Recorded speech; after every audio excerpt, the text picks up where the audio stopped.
ମୁଁ ଶୁଣିବାକୁ ପାଉଛି ଯେ ସେମାନେ ମୋ ଏଗେନଷ୍ଟ ରେ ବହୁତ କିଛି କରିବାକୁ ଯାଉଛନ୍ତି ବର୍ତ୍ତମାନ। ମତେ ମୋର ଜୀବନ ପ୍ରତି ବି ଡର ଲାଗିଲା। ଓଡ଼ିଆ ଫିଲ୍ମ ଇଣ୍ଡଷ୍ଟ୍ରିରେ ଚାଲିଛି କୋଲ୍ଡ ୱାର୍। ହଁ ଦର୍ଶକ ମନୋଜ ମିଶ୍ରଙ୍କ ସହିତ ଅନ୍ୟ ସମସ୍ତ ଡାଇରେକ୍ଟର ପ୍ରୋଡ୍ୟୁସରମାନେ ଭିଡ଼ି ଯାଇଛନ୍ତି। ଗୋଟେ ସାଇଡ଼ରେ ଅଛନ୍ତି ମନୋଜ ମିଶ୍ର ଆଉ ଅନ୍ୟପଟେ ଅଛନ୍ତି ସମସ୍ତ ଓଡ଼ିଆ କଳାକାର, କିନ୍ତୁ ଦର୍ଶକମାନେ ଅଛନ୍ତି ମନୋଜ ମିଶ୍ରଙ୍କ ସାଇଡ଼ରେ। ଆଉ ବର୍ତ୍ତମାନ ସମୟରେ କଡ଼ା ଜବାବ ଦେଇଛନ୍ତି ମନୋଜ ମିଶ୍ର। ସେ କ'ଣ କହିଛନ୍ତି ଆସନ୍ତୁ ଦେଖିବା। ମତେ ମୋର ଜୀବନ ପ୍ରତି ବି ଡର ଲାଗିଲାଣି।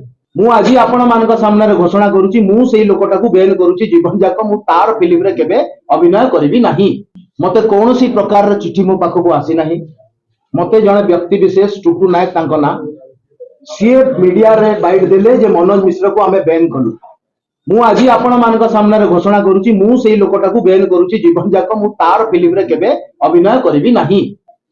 ମୁଁ ଶୁଣିବାକୁ ପାଉଛି ଯେ ସେମାନେ ମୋ ଏଗେନଷ୍ଟ ରେ ବହୁତ କିଛି କରିବାକୁ ଯାଉଛନ୍ତି ବର୍ତ୍ତମାନ। ମତେ ମୋର ଜୀବନ ପ୍ରତି ବି ଡର ଲାଗିଲାଣି। ତ ବର୍ତ୍ତମାନ ଟୁଟୁ ନାୟକକୁ ପଚରା ଯାଉ, ଆପଣମାନେ ପଚାରନ୍ତୁ ଯେ ସେ ମତେ କାହିଁକି ବ୍ୟାନ୍ କଲେ। କ୍ଲିପ୍ ଜରିଆରେ ତ ଦେଖିବା ପାଇଁ ପାଇଯାଇଥିବେ ଯେ କିପରି ଭାବରେ ମନୋଜ ମିଶ୍ର କହୁଛନ୍ତି, କ'ଣ କହୁଛନ୍ତି, ସେ କାହିଁକି ବ୍ୟାନ୍ କରୁଛନ୍ତି ଟୁଟୁ ନାୟକକୁ। ଟୁଟୁ ନାୟକ କହିଥିଲେ ଯେ ତାଙ୍କୁ ଓଡ଼ିଆ ଫିଲ୍ମ ଇଣ୍ଡଷ୍ଟ୍ରିରୁ ବ୍ୟାନ୍ କରିଦିଆଯାଉଛି ବୋଲି ମନୋଜ ମିଶ୍ରକୁ, କିନ୍ତୁ ମନୋଜ ମିଶ୍ର ନିଜେ ଖୁଲାସା କଲେ ଯେ ସେ କୁଆଡ଼େ ଆଉ ଜୀବନ ସାରା କେବେ ବି ତାଙ୍କ ଅଣ୍ଡରରେ ଫିଲ୍ମ କରିବେ ନାହିଁ। ତାଙ୍କ ପ୍ରୋଡକ୍ସନରେ ଥିବା କୌଣସି ଫିଲ୍ମରେ ବି ସେ ନଜର ଆସିବେ ନାହିଁ, ତାଙ୍କ ସହିତ କେବେ ବି ଫିଲ୍ମ କରିବେ ନାହିଁ, ତାଙ୍କୁ ବ୍ୟାନ୍ କରିଦେଇଛନ୍ତି ବୋଲି।